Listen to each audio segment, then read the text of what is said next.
Preparing for AZ-305, designing Microsoft Azure infrastructure solutions?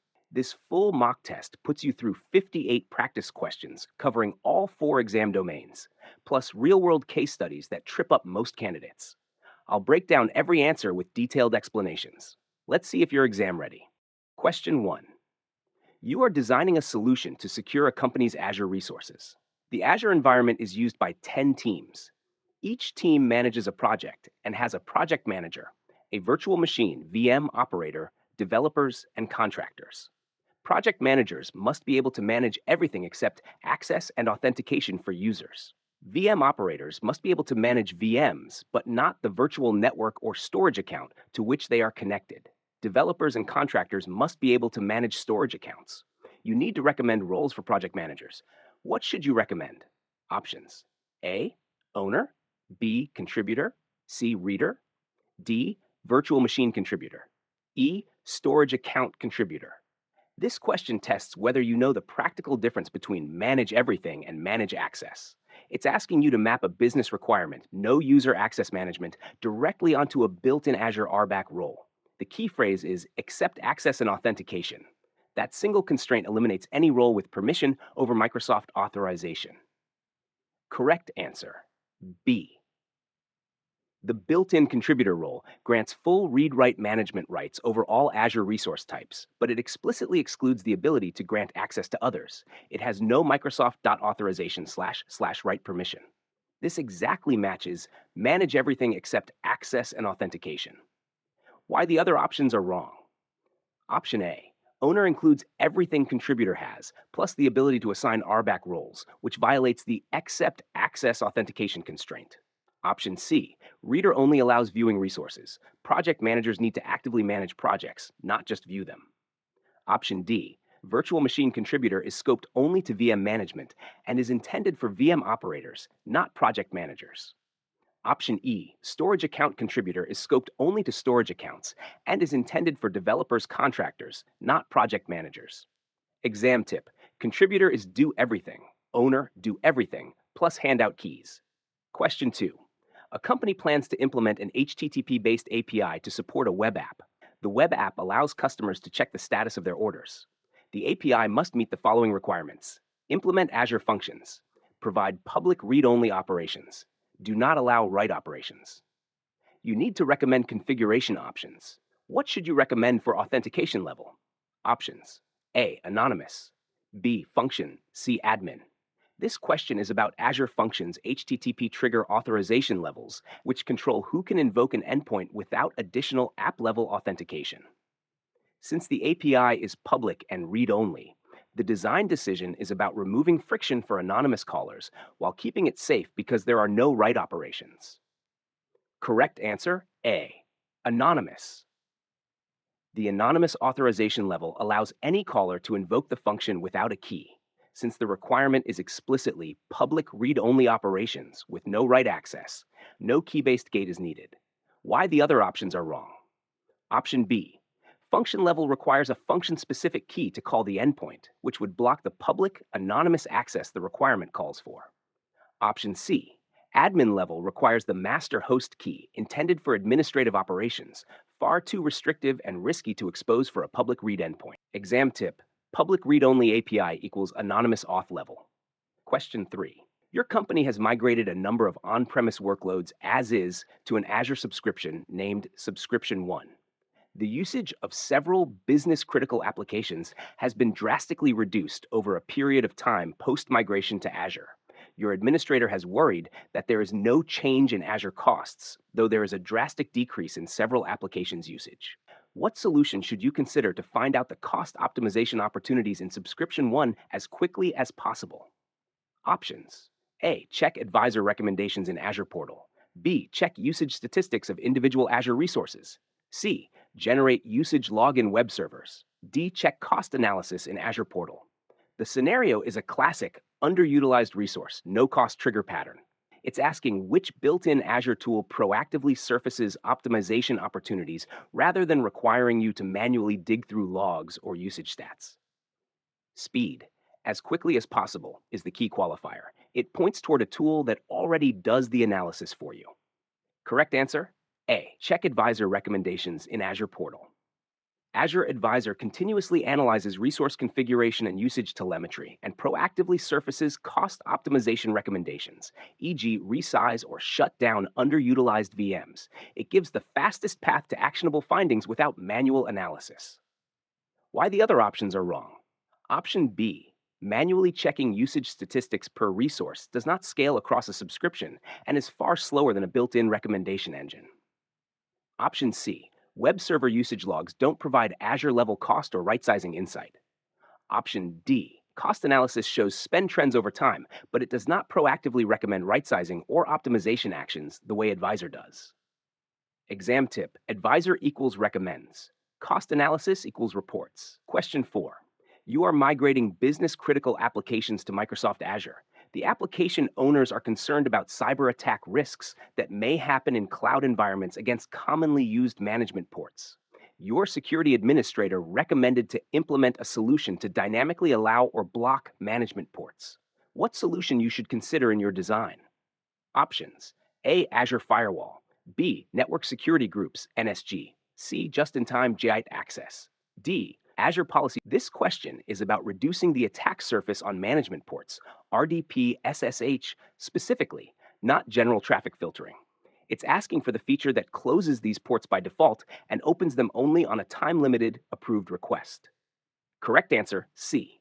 Just-in-time access. Just-in-time VM access, a feature of Microsoft Defender for Cloud, locks down inbound traffic to management ports by default and only opens them for a defined time window after an approved access request, dramatically reducing the attack surface. Why the other options are wrong. Option A, Azure Firewall provides broad network-level filtering and threat intelligence, but doesn't provide the request-based, time-limited opening of management ports that JIT provides. Option B, NSGs enforce static allow deny rules. They don't dynamically open close ports based on time-limited approval requests. Option D, Azure policy enforces configuration compliance. It does not manage dynamic time-bound port access. Exam tip, JIT equals ports closed until you ask, then closed again automatically. Question 5. You have an Azure subscription named My Subscription 1. My Subscription 1 have an Azure Key Vault named Key Vault 1. Your team want to store hundreds of X509 certificates in a secured service. You want to make sure that if a certificate is nearing expiration, a specified contact must be informed. Also, certificates must be auto-renewed. What should you consider in your recommendation to accomplish this requirement with minimal effort? Options: A. Azure Key Vault with certificate policy. B. Azure Blob storage. C. Use Azure Marketplace solutions. D. Azure DevOps repo. The design decision here is about lifecycle management of certificates at scale, expiration notification and automatic renewal, not simply secure storage. It's testing whether you know Key Vault's certificate management capability, not just secret storage. Correct answer, A. Azure Key Vault with certificate policy. Azure Key Vault natively manages the full X509 certificate lifecycle. A certificate policy can define automatic renewal with supported partner certificate authorities and configure contact notifications for lifecycle events like upcoming expiration, meeting both requirements with a single managed service. Why the other options are wrong. Option B, Blob storage is unstructured object storage. It has no certificate lifecycle, renewal, or notification capability. Option C, Marketplace solutions add unnecessary cost and management overhead when a native Azure service already satisfies the requirement. Option D, Azure DevOps repo is source control, not a certificate management or secret service. Exam tip, Key Vault certificates auto-renew plus auto-notify, built in. Question 6. You have an Azure subscription. You need to recommend a solution to provide developers with the ability to provision Azure virtual machines. The solution must meet the following requirements. Only allow the creation of the virtual machines in specific regions. Only allow the creation of specific sizes of virtual machines. What should you include in the recommendation? Options: A. Azure Resource Manager templates. B. Azure policy. C. Conditional access policies. D. Role-based access control, RBAC. This is a governance compliance enforcement question, not an access control question. The requirement is to restrict what can be deployed, region, SKU, regardless of who is deploying it, which is a compliance guardrail, not a permission grant. B. Azure Policy. Azure Policy enforces organizational standards and evaluates resource compliance at scale. Built-in policies, or custom ones, can restrict allowed VM sizes and allowed deployment regions, denying non-compliant deployments regardless of who initiates them. Why the other options are wrong. Option A. ARM templates define how resources are deployed, but don't enforce organization-wide restrictions on all future deployments. Option C. Conditional access governs sign-in conditions. Identity, device, location for authentication. It has no concept of VM size or deployment region. Option D. RBAC controls who can perform actions, not what configuration values, region SKU are allowed. Exam tip. RBAC equals who can act. Azure policy equals what's allowed. Question 7. You are designing an identity security strategy for a multi-tenant organization. You need to implement a solution that provides automated detection, reporting, and remediation for identity-based risks, such as atypical travel and malware-linked IP addresses. The solution must allow for the investigation of risk patterns and the ability to configure automated responses to these threats. Which Microsoft Entra feature should you recommend? Options. A. Microsoft Entra Conditional Access. B. Microsoft Entra Privileged Identity Management, PIM. C. Microsoft Entra ID Protection. D. Microsoft Entra Multi-Factor Authentication, MFA. Distinguish between the risk detection engine and the risk enforcement engine. This question asks specifically for the component that generates the risk intelligence, dashboards, and investigation tooling, not the component that simply blocks or challenges sign-ins. Correct answer, C. Microsoft Entra ID Protection. Microsoft Entra ID Protection automates detection and remediation of identity-based risks, categorizing them into user risk and sign-in risk, e.g., impossible travel, anonymous, malware-linked IPs. It provides a dedicated dashboard for investigating risky users and risky sign-ins, and lets you configure automated response policies. Why the other options are wrong. Option A. Conditional access is the enforcement engine that acts on risk signals, e.g. requiring MFA when risk is high, but does not generate the risk intelligence itself. It consumes data from ID protection. Option B. PIM manages just-in-time and just-enough administration for privileged roles. It does not detect travel anomalies or malware-linked IPs. Option D. MFA is a security control used to mitigate risk, but it has no built-in detection, investigation, or reporting capability of its own. Exam tip, ID protection equals detects the risk. Conditional access acts on it. You are the architect for the Acme Shipping Group. You are responsible for designing a solution which should automatically monitor events and action-specific events. You are tasked to design a solution that should automatically notify you via email when a new resource is created or deleted in the production resource group. Which technology should you use to create and send events? Options. A. Event Hub. B. Event Grid. C. Resource Lock. D. Service Bus. This is about reacting to Azure Resource Manager control plane events, create delete of resources, which is different from application data events or messaging. The correct service must natively understand ARM resource lifecycle events. Correct answer, B. Event Grid. Azure Event Grid natively subscribes to Azure Resource Manager events, resource creation, deletion within a resource group, and can route them to a logic app or function to trigger an email notification, making it the correct eventing backbone for this governance monitoring scenario. Why the other options are wrong. Option A. Event Hubs is built for high-throughput telemetry streaming ingestion, not for discrete ARM resource lifecycle events. Option C. Resource Lock prevents changes to resources. It doesn't generate notifications when changes occur. Option D. Service Bus is an application-to-application messaging service, not a source of Azure Resource Lifecycle events. Exam tip. Resource created, deleted. Event Grid is listening. Question 9. Your company plans to deploy various Azure App Service instances that will use Azure SQL databases. The App Service instances will be deployed at the same time as the Azure SQL databases. The company has a regulatory requirement to deploy the App Service instances only to specific Azure regions. The resources for the App Service instances must reside in the same region. You need to recommend a solution to meet the regulatory requirement. Solution. You recommend using the Regulatory Compliance Dashboard in Azure Security Center. Does this meet the goal? Options. A. Yes. B. No. This is a does the solution meet the goal pattern question.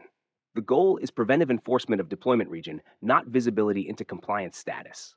You must judge whether the proposed tool actually blocks non-compliant deployments. Correct answer B, no. The Regulatory Compliance Dashboard in Microsoft Defender for Cloud reports on your compliance posture against standards. It does not prevent deployment of resources into disallowed regions. To actually enforce a regional restriction, you need Azure policy with a region restriction definition assigned to the scope. Why the other options are wrong? Option A, yes, incorrect. A compliance dashboard is a monitoring/reporting tool, not a preventive control, so it does not meet a hard enforcement requirement. Exam tip, dashboards report, policies enforce. Question 10. Your company plans to deploy various Azure App Service instances that will use Azure SQL databases. The App Service instances will be deployed at the same time as the Azure SQL databases. The company has a regulatory requirement to deploy the App Service instances only to specific Azure regions. The resources for the App Service instances must reside in the same region. You need to recommend a solution to meet the regulatory requirement. Solution: you recommend creating resource groups based on locations and implementing resource locks on the resource groups. Does this meet the goal? Options: A, yes, B, no. This is a companion "Does the solution meet the goal?" question to the previous one, testing whether you understand what resource locks actually do, prevent modification deletion, versus enforce placement rules. Correct answer B. Resource locks cannot delete or read only, prevent accidental deletion or modification of existing resources. They have no concept of region restriction and do nothing to prevent deployment of a resource into a disallowed Azure region. The correct tool remains Azure policy. Exam tip: resource lock can't delete change, not a region gatekeeper. Now let's move to Domain 2, Design Data Storage Solutions. Question 11. You plan to store data in Azure Blob storage for many years. The stored data will be accessed rarely. However, you must ensure that the data in Blob storage is always available for immediate access. The solution must minimize storage costs. Which storage tier should you use? Options: A, cool, B, archive, C, hot. The design tension here is rarely accessed, which suggests a lower cost tier, versus always immediately available, which rules out any tier requiring rehydration. Weighing both constraints together is what narrows this to a single correct tier. Correct answer: A, cool. The cool access tier is designed for infrequently accessed data that must still remain immediately available, with lower storage cost than hot, but no rehydration delay, exactly matching both requirements in the scenario. Why the other options are wrong? Option B, archive, is the cheapest tier, but requires rehydration, which can take hours before data becomes accessible, violating the always available for immediate access requirement. Option C, hot, provides immediate access, but at a higher storage cost than cool, which is unnecessary since access is described as rare. This fails to minimize storage costs. Exam tip: rare access must stay instantly available equals cool. Question 12. When deploying a GPv2 account with archive storage in mind, what is the minimum amount of days the data should be stored before accessing it to avoid early access penalty costs? Options: A, 30 days, B, 90 days, C, 120 days, D, 180 days. This is a straightforward recall question about the archive tier's minimum retention duration, which is enforced through an early deletion early access charge if you retrieve data too soon. Correct answer: D, 180 days. The archive access tier requires data to remain in that tier for a minimum of 180 days. Accessing or moving data out before this window incurs an early deletion early access penalty, reflecting the tier's design for true long-term, rarely touched data. Why the other options are wrong? Option A, 30 days, is the minimum retention associated with the cool tier, not archive. Option B, 90 days, is not a defined minimum for any standard blob storage tier. Option C, 120 days, is still short of the 180-day archive minimum, so retrieval at this point still triggers a penalty. Exam tip: archive equals commit for 180 days or pay the exit fee. Question 13. You are the architect for the Acme Banking Group. You are responsible for security on the Azure SQL database, called SQL DB main. You have been tasked to ensure that all data in transit should be encrypted, as well as that database administrators are not able to view sensitive information in the database. Which encryption technology should be used? Options: A. Transparent data encryption, TDE. B. Always encrypted. The distinguishing requirement is that even privileged DBAs must not be able to see the plaintext of sensitive columns. That rules out any encryption that only protects data at rest and points to client-side key isolated encryption. B. Always encrypted. Always encrypted encrypts sensitive column data on the client side before it reaches the database engine, and the database engine, and therefore DBAs, never has access to the plaintext data or the encryption keys, satisfying both the in-transit and hidden from DBAs requirements. Why the other options are wrong? Option A, TDE is database-level encryption that protects data at rest, on disk and in backups. It does not hide plaintext data from DBAs since the database engine decrypts it transparently for query processing. Exam tip, always encrypted, even the DBA can't peek. Question 14. You deploy Azure App Service web apps that connect to on-premises Microsoft SQL Server instances by using Azure Express Route. You plan to migrate the SQL Server instances to Azure. Migration of the SQL Server instances to Azure must support automatic patching and version updates to SQL Server, provide automatic backup services, allow for high availability of the instances, provide a native VNet with private IP addressing, encrypt all data in transit, be in a single-tenant environment with dedicated underlying infrastructure, compute, storage. You need to migrate the SQL Server instances to Azure. Which Azure service should you use? Options: A. SQL Server in a Docker container running on Azure Container Instances, ACI. B. SQL Server and Docker containers running on Azure Kubernetes Service, AKS. C. SQL Server Infrastructure as a Service, Virtual Machine, VM. D. Azure SQL Database Managed Instance. E. Azure SQL Database with Elastic Pools. Multiple requirements must all be satisfied at once. Automatic patching, automatic backups, HA, native VNet with private IPs, encryption in transit, and single-tenant dedicated infrastructure. This is designed to eliminate every option except the one pass service that checks every box simultaneously. Correct answer D. Azure SQL Database Managed Instance. Azure SQL Database Managed Instance provides automatic patching, automatic backups, built-in high availability, native VNet integration with private IPs, encryption in transit and at rest, and dedicated single-tenant infrastructure, meeting every listed requirement with minimal management overhead, making it purpose-built for lift and shift SQL Server migrations. Why the other options are wrong? Option A, ACI is meant for lightweight, short-lived container workloads. It provides no automatic patching, backup, or HA for SQL Server. Option B, AKS requires you to manually manage SQL Server containers, patching, backups, and HA. None of this is automatic. Option C, an IaaS VM gives you dedicated infrastructure, but patching and backups are manual administrative responsibilities, failing the automatic requirements. Option E, Elastic pools are a multi-tenant, shared resource model designed for many small databases. This conflicts directly with the single-tenant, dedicated infrastructure requirement. Exam tip, lift and shift SQL Server, need VNet plus dedicated plus automatic everything equals managed instance. Question 15. You are designing a SQL database solution. The solution will include 20 databases that will be 20 gigabyte each and have varying usage patterns. You need to recommend a database platform to host the databases. The solution must meet the following requirements.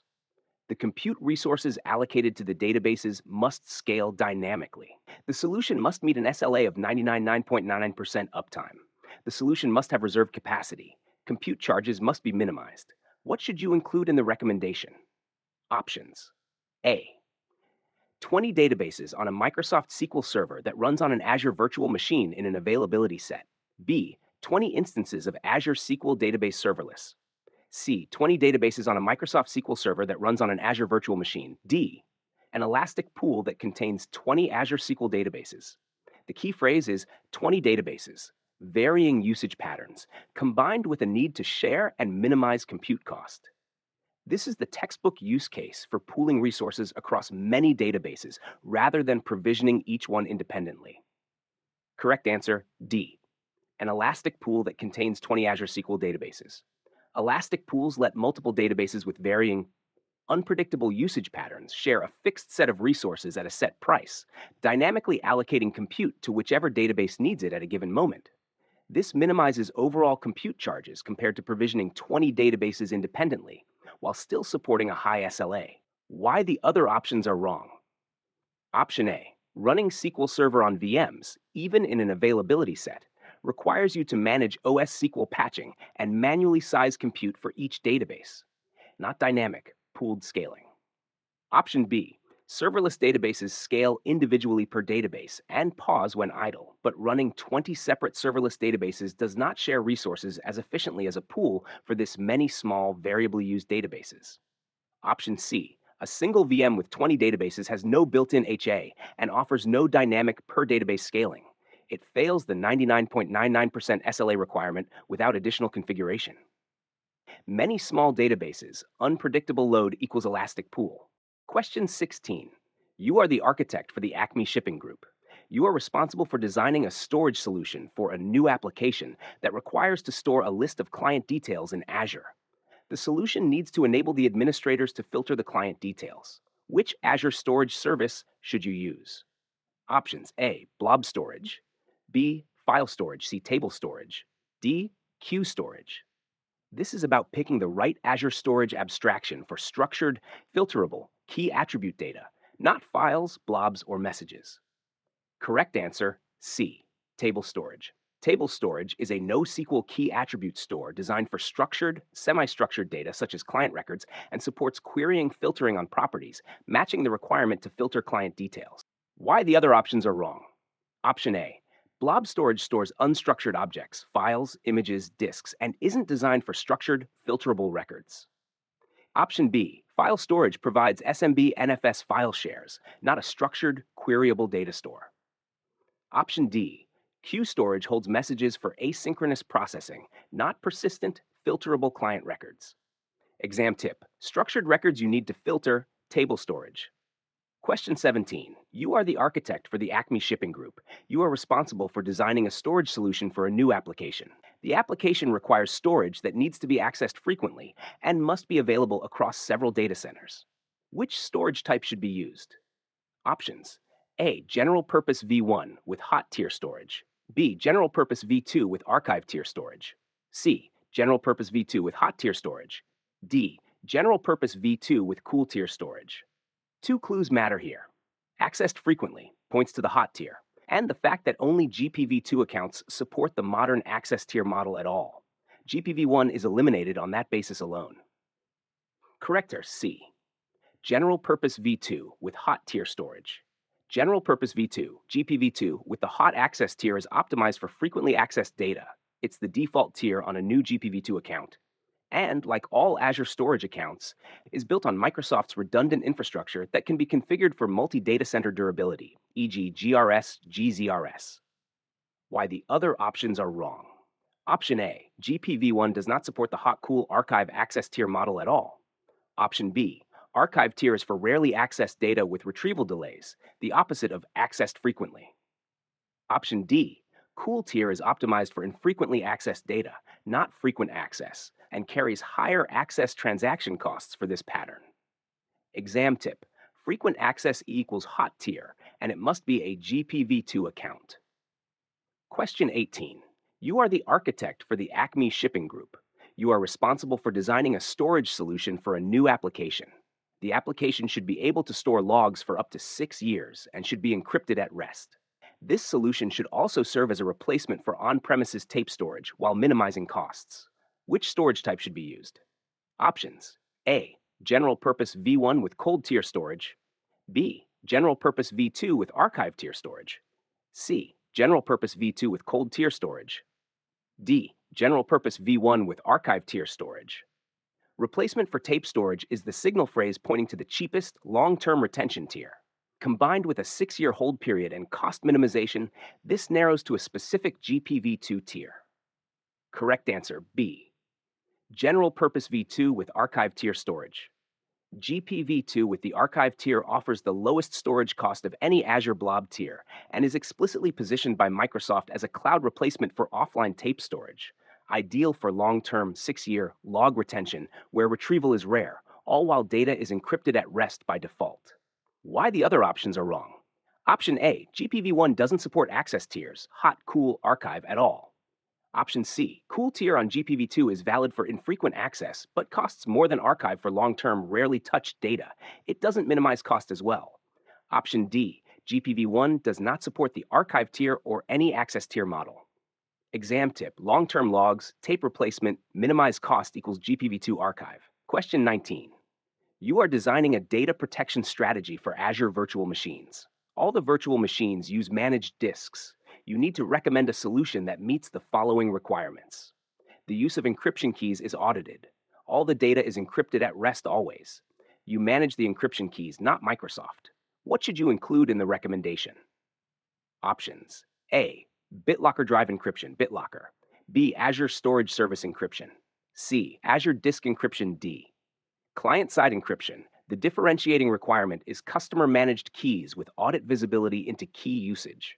That immediately points toward the disk-level encryption feature that integrates with Azure Key Vault, rather than platform-managed encryption. Correct answer C. Azure Disk Encryption. Azure Disk Encryption uses BitLocker, Windows, dmcrypt, Linux under the hood, but integrates with Azure Key Vault, letting you own and manage the encryption keys yourself. And Key Vault provides auditable logging of every key access, satisfying all three requirements together. Why the other options are wrong. Option A. BitLocker alone, without Key Vault integration, does not give you centralized audited key management in Azure. Option B. Azure Storage Service Encryption uses Microsoft-managed keys by default. Customer-managed keys are possible, but this option, as stated, doesn't reflect the disk encryption Key Vault audit model asked for here. It's also storage account level, not VM disk focused. Option D.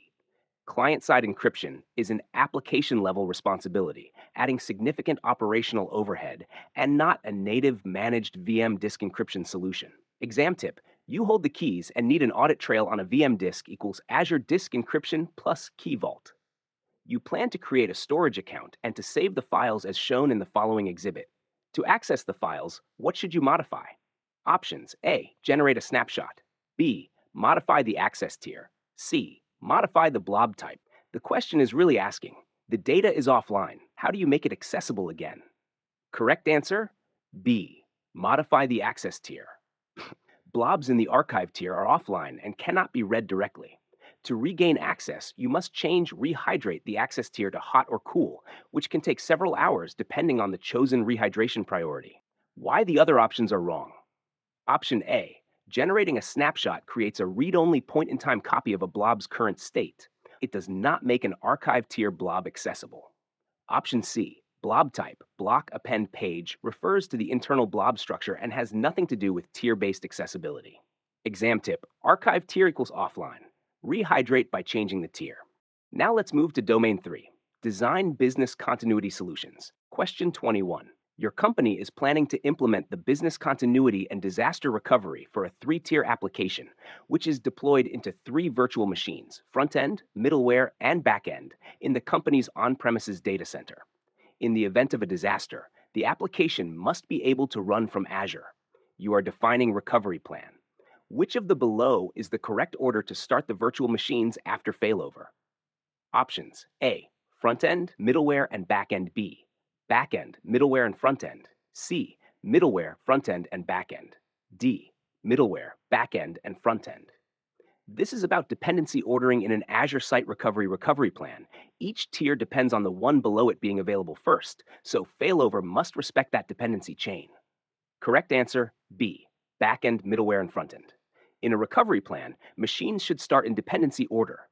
The SQL data backend first, then the middleware, which needs the backend online to connect, and finally the front-end, ensuring end users don't reach the app URL before the full stack is ready. Why the other options are wrong. Option A. Starting the front-end first risks users reaching the app before the middleware backend are ready to serve requests. Option C. Starting middleware before the backend means it may fail to connect to a data tier that isn't yet available. Option D. This order still starts the front end before the back end is confirmed ready in some paths and does not follow the recommended dependency chain. Exam tip, recovery order equals data first, then logic, then face. Question 22, you are the architect for Fabricom Publishers. You are responsible for guiding the administrator on Azure resource backups. The admin decides to create a new backup policy that should back up all VMs which have SQL Server running. This policy needs to be able to back up only the data that has changed since the full backup. Which of the following policy types should be used? Options: A. Azure Virtual Machine Policy, differential backup. B. SQL Server in Azure VM, differential backup. C. SQL Server in Azure VM, log backup. D. Azure Virtual Machine Policy, full backup. The requirement specifically calls out backing up only the data that has changed since the full backup for SQL Server workloads. This is the definition of a differential backup, and the design decision is about which backup workload type, VM level versus SQL workload aware, supports it. Correct answer, B. SQL Server in Azure VM, differential backup. The SQL Server in Azure VM backup workload via Azure Backup is SQL aware and supports differential backups, which capture only the data changed since the last full backup, directly meeting the stated requirement while minimizing backup size and time. Why the other options are wrong. Option A, standard Azure VM level backup policies do not offer differential backups, only full VM level snapshots. Option C, a log backup captures the transaction log for point-in-time recovery, not data changed since the full backup in the differential sense requested. Option D, a full VM backup captures the entire VM's disks each time. It does not selectively capture only changed data. Exam tip: differential equals changes since the last full backup, and only the SQL-aware policy offers it. Question 23. You are designing a high availability solution for several Azure SQL databases distributed across the East US and West US regions. Each database is accessed by unique users from specific on-premises IP addresses. You implement failover groups to ensure that if the primary region fails, the databases automatically fail over to the secondary region. You need to recommend a configuration that A. Restricts user access to only their specific database. B. Restricts network access based on the user's current on-premises IP. C. Ensures connectivity persists for the users even after a regional failover without manual administrative intervention to the networking layer. Which combination of actions should you recommend? Options. A. Configure server-level firewall rules using the Azure portal. B. Configure database-level firewall rules using Transact SQL, TSQL. C. Configure virtual network service endpoints using Azure PowerShell. D. Configure server-level firewall rules using the REST API. The critical constraint is what happens to firewall rules after a regional failover. This tests your knowledge of where firewall rule metadata lives, master database versus user database, and which of those replicates with a failover group. Correct answer, B. Configure database-level firewall rules using Transact SQL. The database-level firewall rules are stored inside the user database itself, set via ESP set database firewall rule in T-SQL, so they replicate along with the database to the secondary region in a failover group. This means IP-based access restrictions to a specific database survive a regional failover automatically with no manual reconfiguration needed. It also naturally restricts each user to their specific database. Why the other options are wrong. Option A. Server-level firewall rules live in the master database, which does not replicate with failover groups. After failover, the secondary server's master database won't have these rules, breaking connectivity. Option C. Virtual network service endpoints secure Azure to Azure VNet traffic. They aren't designed to filter disparate on-premises client IP addresses. Option D. This is the same server-level rule limitation as Option A, just configured via REST API instead of the portal. The storage location problem remains unchanged. Exam tip: server-level firewall rules don't survive failover. Database-level rules do. Now let's move to Domain 4, Design Infrastructure Solutions. Question 24. You are building a custom Azure Function app to connect to Azure Event Grid. You need to ensure that resources are allocated dynamically to the function app. Billing must be based on the executions of the app. What should you consider when you create the function app? Options. A. The Windows operating system and the app service plan hosting plan. B. The Docker container and an app service plan that uses the B1 pricing tier. C. The Windows operating system and the consumption plan hosting plan D. The Docker container and an app service plan that uses the S1 pricing tier. Two requirements together define the answer: dynamic resource allocation and per execution billing. Any option built on a dedicated app service plan, fixed VM, hourly billing, is automatically disqualified. Correct answer C, the Windows operating system and the consumption plan hosting plan. The consumption plan is the true serverless hosting option for Azure Functions. The platform dynamically adds, removes instances based on incoming events and scales to 0 when idle. And billing is calculated per execution, memory consumed and execution time, matching both requirements exactly. Why the other options are wrong. Option a standard, dedicated app service plan bills hourly for the underlying VM regardless of executions and does not scale dynamically by default. Option B, the B1 tier is a dedicated hourly billed app service plan, not per execution billing and limited scaling. Option D, the S1 tier is also a dedicated app service plan. Despite better scaling than B1, it still bills for server uptime, not per execution. Exam tip, pay per execution plus scale to 0 equals consumption plan. Question 25. You are developing an e-commerce application for your customer. The application will contain several Azure cloud services and will handle different components of a transaction. Different cloud services will process customer orders, billing, payment, inventory, and shipping. You need to recommend a solution to enable the cloud services to asynchronously communicate transaction information by using REST messages. What would you include in your recommendation? Options: A, Traffic Manager, B, Azure Notification Hubs, C, Azure Blob Storage, D, Azure Queue Storage. The requirement is asynchronous decoupled communication between services using simple REST accessible messages, a classic queue-based integration pattern for a multi-stage order pipeline. Correct answer, D, Azure Queue Storage. Azure Queue Storage stores large numbers of messages that are accessed via authenticated HTTP/HTTPS REST calls from anywhere, making it well suited for asynchronous communication between decoupled services, processing different stages of a transaction: order, billing, payment, inventory, shipping. Why the other options are wrong. Option A, Traffic Manager is a DNS-based traffic router for endpoint availability performance. It has no messaging capability. Option B, Notification Hubs delivers push notifications to end-user devices, not service-to-service transaction messages. Option C, Blob Storage holds unstructured objects. It isn't designed as a message queue for asynchronous processing pipelines. Exam tip, REST accessible async messages between services equals queue storage. Question 26. You are designing an application named Application 1. Application 1 will be hosted on 2 Azure virtual machines, named Virtual Machine 1 and Virtual Machine 2. Both of these virtual machines are deployed in the same virtual network named VNet1. The application components deployed in Virtual Machine 1 connects to the services hosted in Virtual Machine 2 using virtual machine names.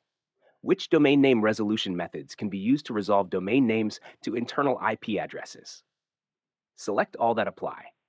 Options: A, Azure DNS Private Zones. B, Azure Provided Name Resolution. C, Own DNS Server. This is a select all that apply question, surveying every valid method of internal name resolution within a single VNet, from 0 configuration to fully custom infrastructure.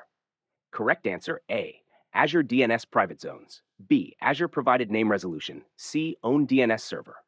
All three are valid ways to resolve VM names to internal IPs within the same VNet. Azure Provided Name Resolution works automatically with 0 configuration for VMs in the same VNet. Azure DNS Private Zones offer custom domain names with auto-registration and cross-VNet resolution. And an own DNS server gives full customer-managed control, often used in hybrid AD scenarios. Exam tip: same VNet name resolution, Azure provided, zero-touch, private DNS zones, custom plus cross-VNet, or your own DNS server, full control. You are planning to migrate applications to Microsoft Azure as an extension to your on-premise data center. You have several business-critical applications on your on-premise data center, which are expected to interface with the applications planned to migrate to Microsoft Azure. You need to establish a reliable and consistent performance connectivity between your on-premise data center to Microsoft Azure. Which networking solution you should consider? Options: A, Express Route. B, Site-to-Site VPN. C, Point-to-Site VPN. D, all of these. The key phrase is reliable and consistent performance for business-critical interfacing applications. This rules out anything that traverses the public internet, since internet paths are inherently best effort rather than guaranteed. Correct answer: A. ExpressRoute. ExpressRoute provides a private, dedicated connection to Azure through a connectivity provider, bypassing the public internet entirely. This delivers the consistent latency, guaranteed bandwidth, and SLA-backed reliability required for business-critical interfacing workloads. Why the other options are wrong. Option B. Site-to-site VPN is encrypted but travels over the public internet, which is best effort and cannot guarantee consistent performance. Option C. Point-to-site VPN connects individual client devices, not an entire data center, and also traverses the public internet. Option D. All of these is incorrect because only ExpressRoute meets the specific, reliable, consistent performance requirement for business-critical connectivity. Exam tip. Consistent performance, business-critical equals ExpressRoute off the public internet. Question 28. During testing, the application fails under load. The application cannot handle more than 100 concurrent user sessions. You enable the always-on feature. You also configure auto-scaling to increase instance counts from 2 to 10 based on HTTP queue length. You need to improve the performance of the application. Which solution should you use to store content close to the application? Options: A. Azure Redis Cache. B. Azure Traffic Manager. C. Azure Content Delivery Network. D. Azure Application Gateway. The scenario has already addressed scaling, instance count. The remaining gap is repeated, expensive backend database calls under load. The question is asking for an in-memory caching layer, not a traffic distribution or static asset caching tool. Correct answer: A. Azure Redis Cache. Azure Cache for Redis stores frequently accessed data in memory, close to the application, reducing repeated database calls and latency under heavy concurrent load, directly targeting the session data access bottleneck causing the failures. Why the other options are wrong. Option B. Traffic Manager is a DNS-based load balancer across endpoints. It doesn't cache or store application data.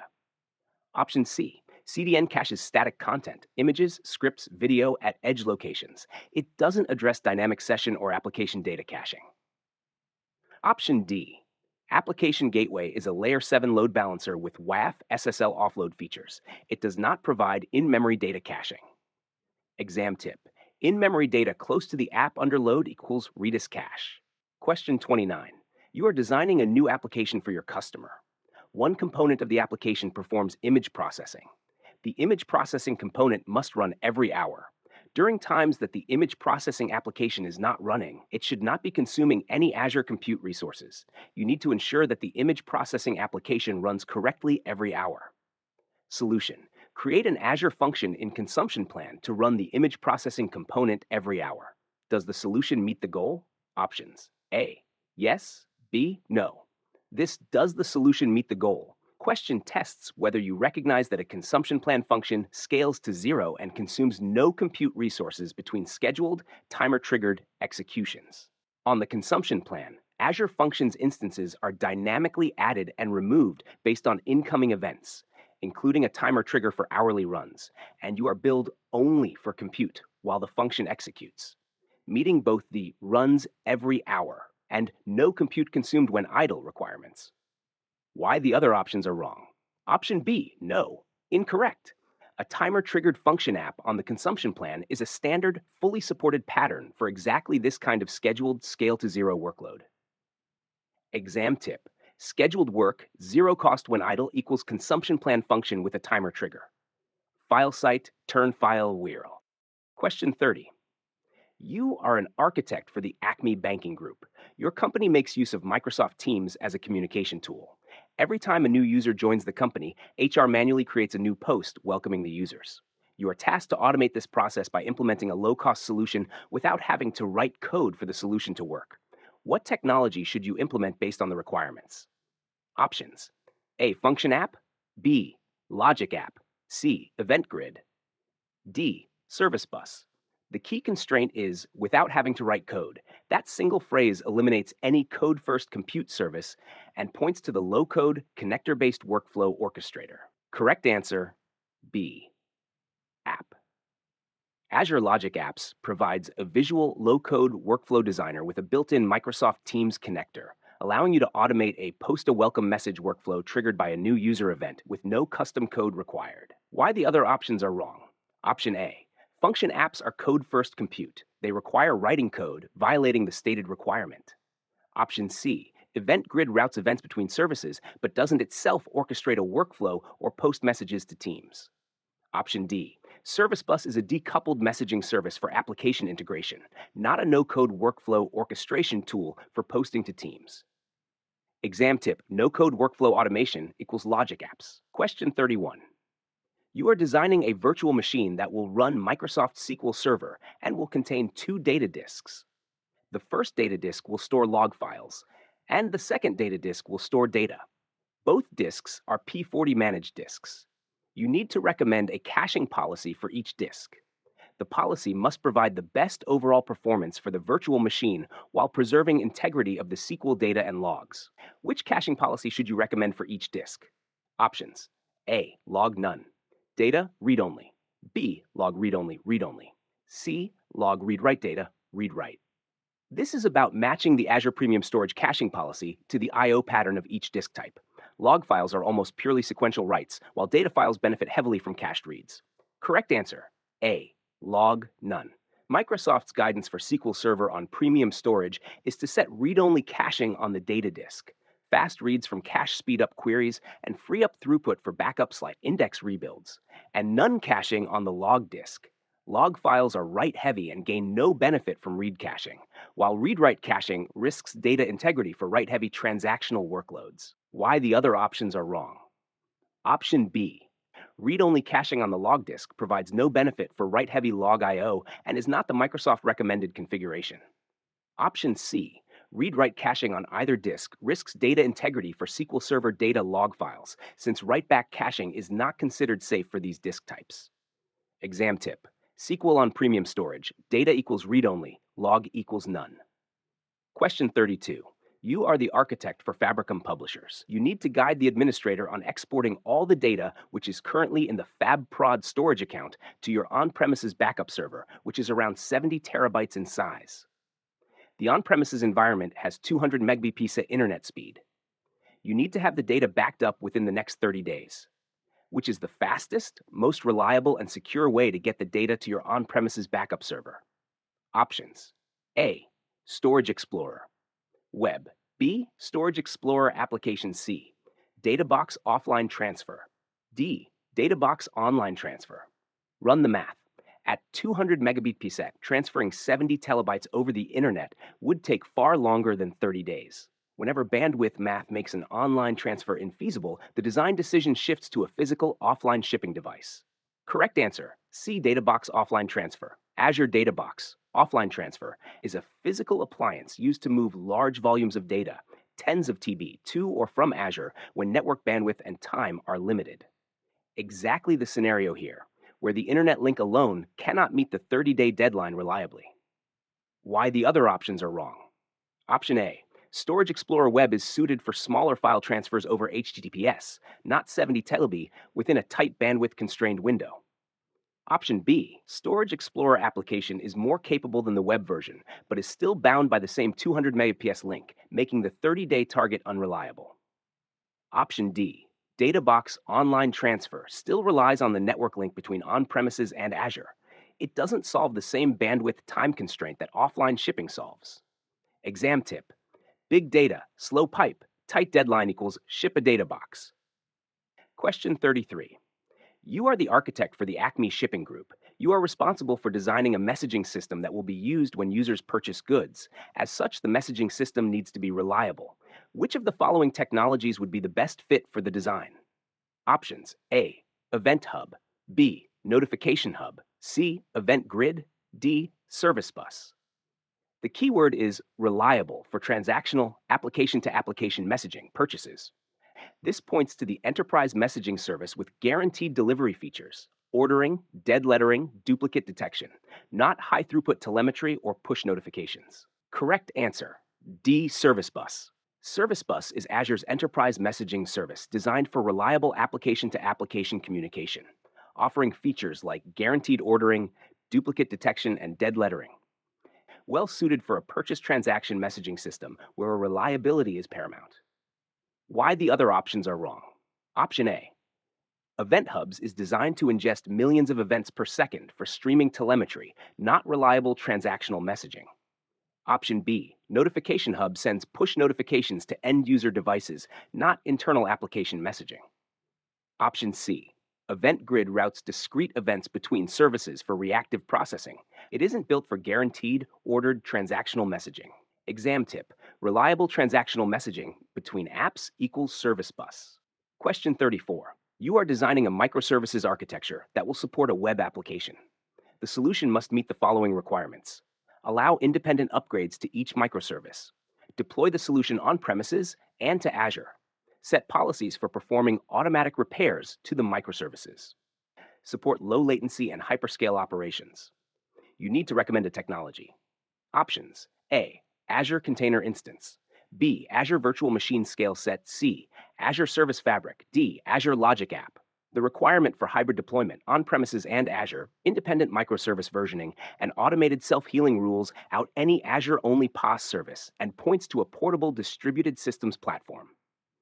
Correct answer, C, Azure Service Fabric.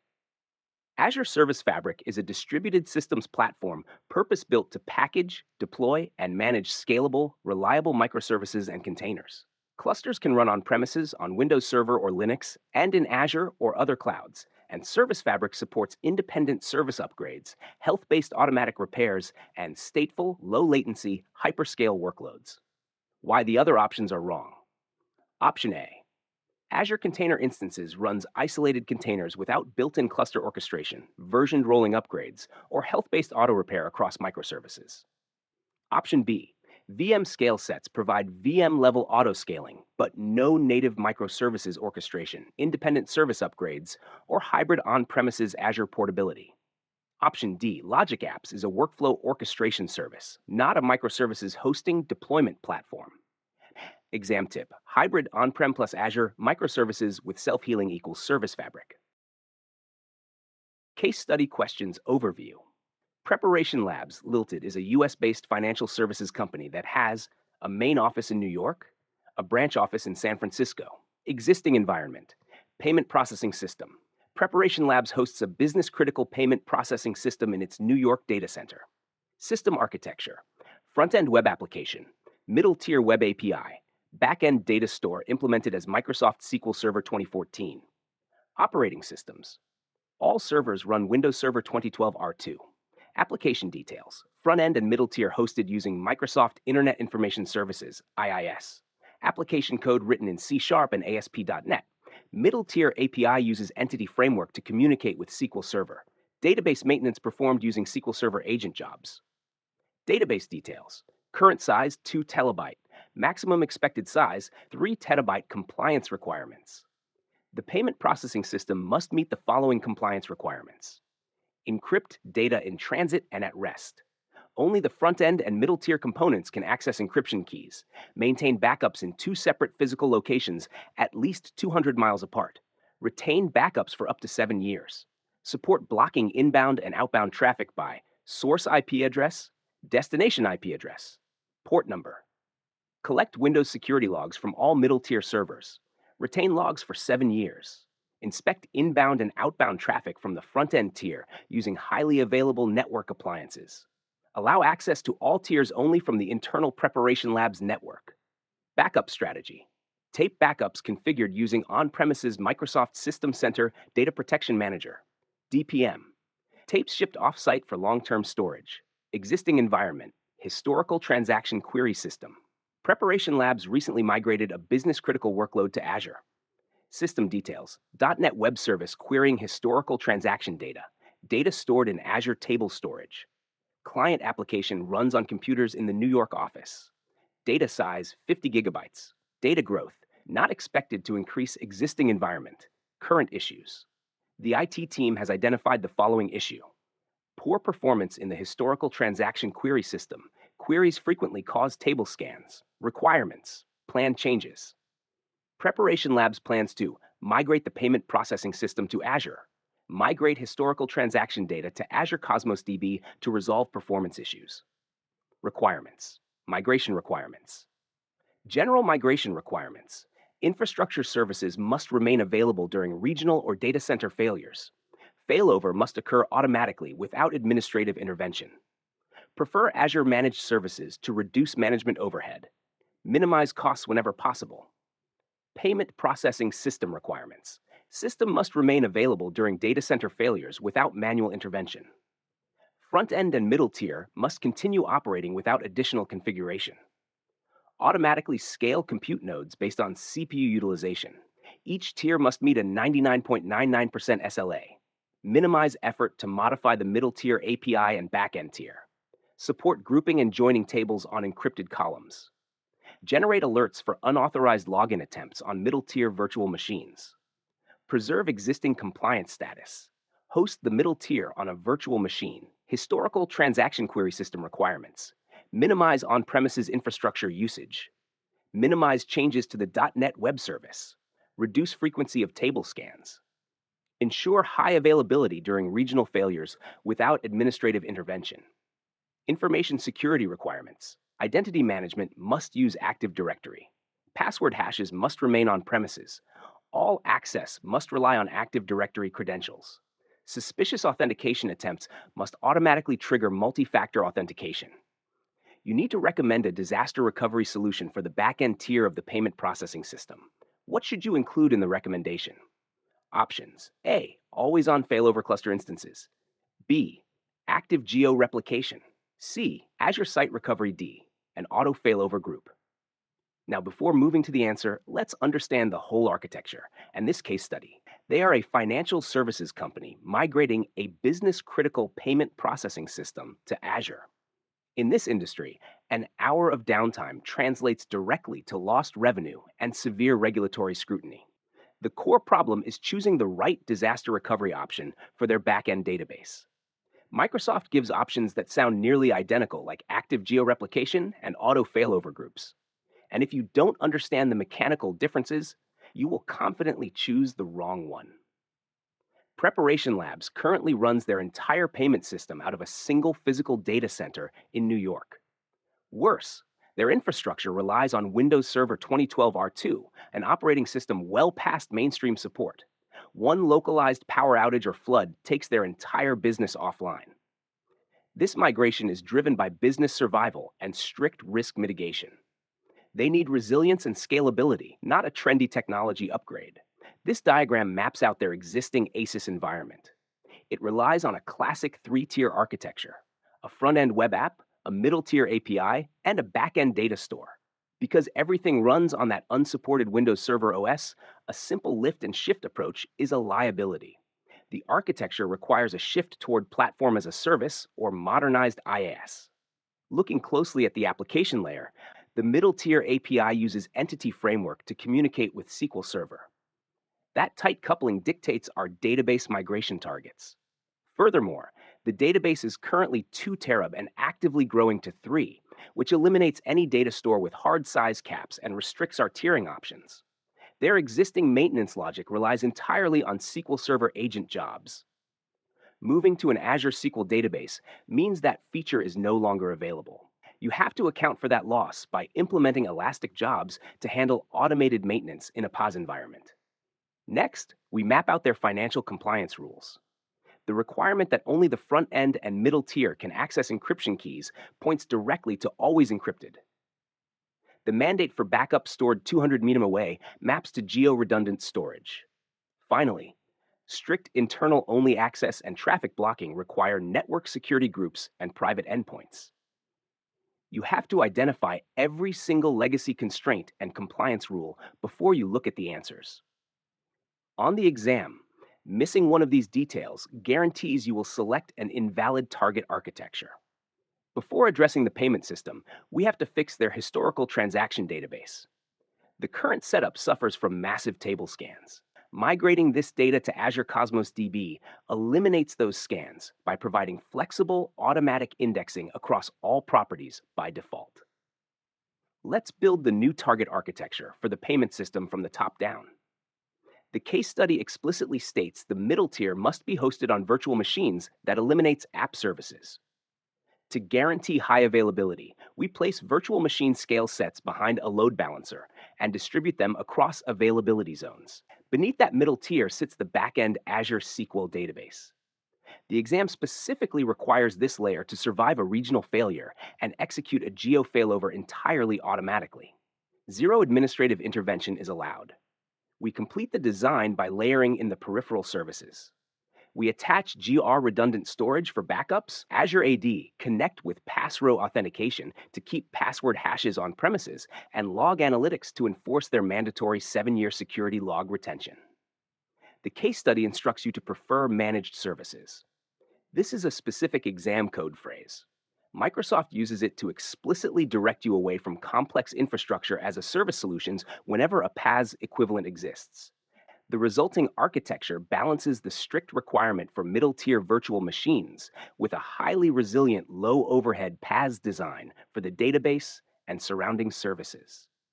Here is the actual capstone question you will face. You need to recommend a disaster recovery solution for the back-end tier of the payment processing system. Based on our architecture build, the success criteria are absolute. The database must survive a data center outage, and the failover mechanism must trigger automatically without a single human action.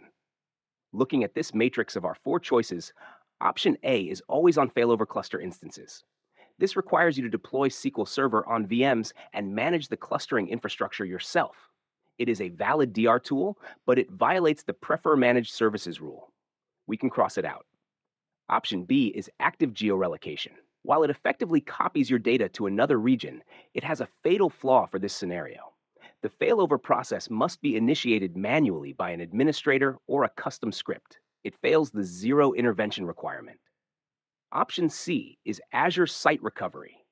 This service is fantastic for replicating entire virtual machines, but our target backend is a PaaS Azure SQL database. Azure Site Recovery cannot replicate a PaaS database engine. It is completely incompatible here. That leaves option D, an auto-failover group.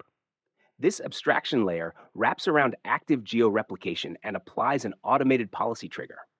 When an outage occurs, it initiates the failover automatically. It also uses a stable listener endpoint, meaning your middle-tier application does not even need to update its connection string. Lock this memory heuristic into your brain for exam day. Anytime a scenario combines a PaaS SQL database with a requirement for automatic zero-ouch failover, the correct answer will always be an auto-failover. In this mock test, we covered 1 case study, question 35, on disaster recovery and SQL Auto-Failover Groups. But there are 23 more scenario-based questions covering hybrid identity, conditional access, multi-region traffic routing, and availability sets versus zones. The complete 58-question case study bank, plus unlimited mock test attempts and exclusive PDFs, are available inside the Cloud Practice membership. Link in the description below. Hit subscribe, turn on notifications, and I'll see you in the next domain deep dive.